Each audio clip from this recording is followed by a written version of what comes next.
भतीजे ने लिया बुआ के लिए बड़ा फैसला। 9 अक्टूबर वाली रैली मायावती के सम्मान में करेंगे कैंसिल। बहन जी ने कसली कमर, चंद्रशेखर की पार्टी में रूपरेखा भी तैयार नहीं, ऐलान करके भूले नेता। नए नेताओं की एंट्री से नीला होगा लखनऊ, लाखों की भीड़ जुटाकर मायावती देंगे बीजेपी को खुला चैलेंज। जी हां, 9 अक्टूबर को उत्तर प्रदेश की राजनीति का माहौल बेहद गर्म रहने वाला है। लखनऊ के काशीराम स्मारक स्थल पर बहुजन समाज पार्टी ने अपनी ताकत दिखाने की ठानी है। महीनों से पार्टी के कार्यकर्ता गांव-गांव, शहर-शहर जाकर लोगों को रैली के लिए जुटा रहे हैं। बसों, ट्रेनों और निजी वाहनों से भीड़ लाने की तैयारी जारी है। खुद मायावती रोजाना रिव्यू मीटिंग कर रही है और किसी भी स्तर पर चूक ना हो, इसके लिए हर जिला अध्यक्ष को अलग अलग जिम्मेदारियां सौंपी गई हैं। पार्टी का इरादा साफ है, इस रैली को बीएसपी के पुनरुत्थान का टर्निंग पॉइंट बनाना। मायावती की रणनीति के उलट उसी दिन यानी 9 अक्टूबर को चंद्रशेखर आजाद की पार्टी आजाद समाज पार्टी भी अपनी शक्ति प्रदर्शन की योजना बना रही थी। उन्होंने मायावती से पहले ही इस तारीख की घोषणा कर दी थी, लेकिन पिछले कुछ हफ्तों से उनकी चुप्पी और तैयारी की कमी ने राजनीतिक हलकों में सवाल खड़े कर दिए। जानकारों के मुताबिक चंद्रशेखर की पार्टी फिलहाल निष्क्रिय दिख रही है और उनकी रैली को लेकर रुख बदलने की चर्चाएं तेज है। माना जा रहा है कि एएसपी अपनी रैली कैंसिल कर सकती है। असल में 9 अक्टूबर का दिन बहुजन राजनीति के लिए बेहद प्रतीकात्मक है।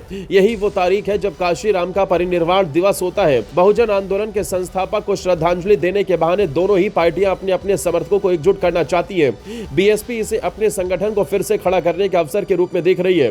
वहीं एएसपी के सामने चुनौती यह है कि अगर उसी दिन रैली हुई तो दोनों जगह भीड़ बढ़ सकती है, कार्यकर्ताओं में टकराव की स्थिति बन सकती है और राजनीतिक संदेश भी उल्टा जा सकता है। राजनीतिक पंडितों का कहना है कि चंद्रशेखर की रणनीति चुप्पी दोहरे फायदे के लिए हो सकती है।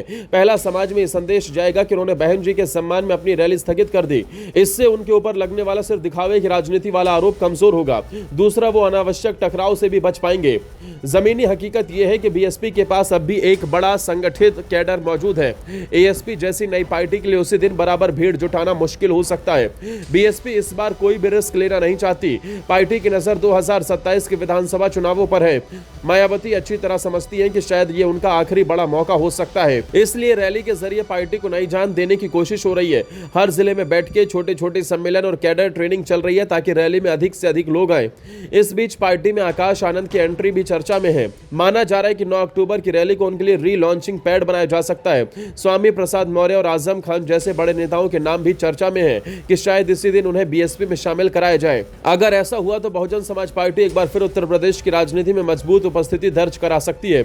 लेकिन एएसपी और चंद्रशेखर आजाद के सामने मुश्किलें कम नहीं है। यदि वो रैली कैंसिल करते हैं तो यह संदेश जाएगा कि वो मायावती से डर गए या उनकी भीड़ जुटाने की क्षमता कम थी। दूसरी तरफ अगर वो रैली करते हैं और भीड़ अपेक्षा से कम आती है तो उनकी राजनीतिक साख पर नकारात्मक असर पड़ेगा। इसलिए दोनों ही स्थितियों में उन्हें अपने कदम बेहद सोच समझकर उठाने होंगे। एक दिलचस्प पहलू यह भी है कि कुछ ऐसे लोग जो हमेशा से बीएसपी की आलोचना करते रहे थे, अब अचानक मायावती के समर्थन में अपील कर रहे हैं। ये बदलाव क्यों? क्या ये चंद्रशेखर से डर है या वाकई दिल बदल गया है?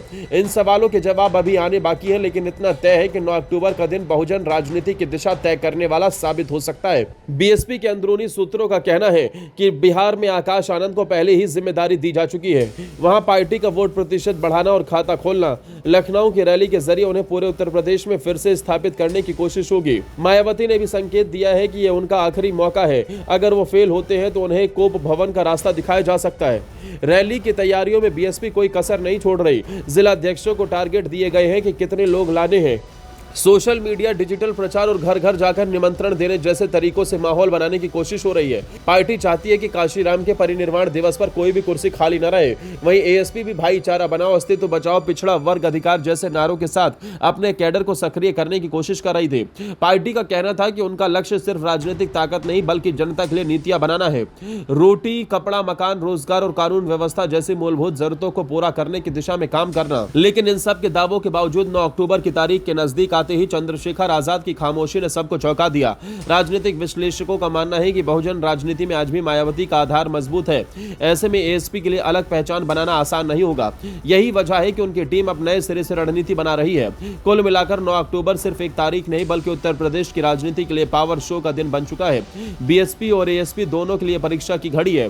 एक तरफ मायावती 2027 के लिए जमीन तैयार कर रही है, दूसरी तरफ चंद्रशेखर आजाद खुद को बहुजन राजनीति के नए चेहरे के रूप में स्थापित करना चाहते चाहते हैं। अब ये जनता और कार्यकर्ताओं पर है कि वो किसके साथ खड़े होते हैं। क्या चंद्रशेखर आजाद अपनी रैली स्थगित करेंगे या मायावती के समानांतर शक्ति प्रदर्शन करेंगे? किसकी भीड़ ज्यादा होगी, किसका संदेश ज्यादा असरदार होगा, ये सब 9 अक्टूबर को साफ हो जाएगा। आप भी सोचिए, दोनों की रैली एक ही दिन हो तो ज्यादा भीड़ कहां जुटेगी? और क्या एएसपी को रैली कैंसिल कर बहन जी को सम्मान देना चाहिए या फिर अपने कार्यक्रम पर डटे रहना चाहिए?